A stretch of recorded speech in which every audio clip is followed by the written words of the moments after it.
Hello grey മീഡിയസിലേക്ക് സ്വാഗതം. Lucky Bhaskar ഇറങ്ങി 26 ദിനങ്ങൾ പിന്നിടുകയാണ്.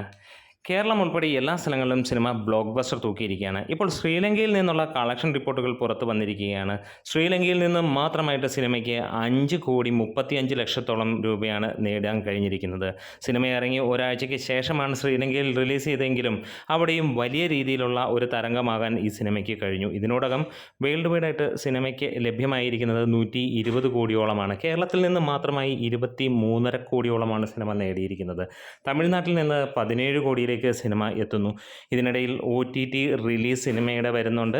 അതായത് 27-ാം തീയതി നെറ്റ്ഫ്ലിക്സിലൂടെയാണ് സിനിമയുടെ OTT റിലീസ് വരുന്നത്. 50 കോടിക്ക് മുകളിലാണ് OTT റൈറ്റ്സ് വിറ്റുപോയതായിട്ട് പുറത്തു വരുന്ന റിപ്പോർട്ടുകൾ. എന്തായാലും ദുൽഖർ സൽമാൻ്റെ ഈ ഒരു സിനിമയ്ക്ക് ഇന്നും നല്ല തിരക്ക് തന്നെയാണ് നമുക്ക് കാണാൻ കഴിയുന്നത്. പ്രത്യേകിച്ച് വർക്കിംഗ് ഡേ ആണെങ്കിൽ പോലും ഈവനിങ് നൈറ്റ് ഷോസ് എല്ലാം തന്നെ മികച്ച ബുക്കിംഗ് ആണ് കാണാൻ കഴിയുന്നത്. ഒപ്പം തമിഴ്നാട്ടിൽ ഇന്നും സിനിമയ്ക്ക് നല്ല ഹെവി ബുക്കിംഗ് എന്ന് തന്നെ പറയാം. പ്രത്യേകിച്ച് നൈറ്റ് ഈവനിങ് ഷോസ് തന്നെയാണ് ഹൈലൈറ്റായി നിൽക്കുന്നതും. ഇതിനോടകം തന്നെ സിനിമ വലിയ ഒരു വിജയമായി ഒരു മലയാളി നടന് നേടാൻ കഴിയുന്ന ഏറ്റവും ഉയർന്ന സ്കോർ തന്നെ, അല്ലെങ്കിൽ ഏറ്റവും വലിയ കളക്ഷനാണ് ഈ ഒരു സിനിമ നേടിയിരിക്കുന്നത് ശ്രീലങ്കയിലും. അപ്പോൾ നമ്മുടെ വീഡിയോസ് ഇഷ്ടമായെങ്കിലും സപ്പോർട്ട് ചെയ്ത് തരാം ഗ്രേ മീഡിയാസ്.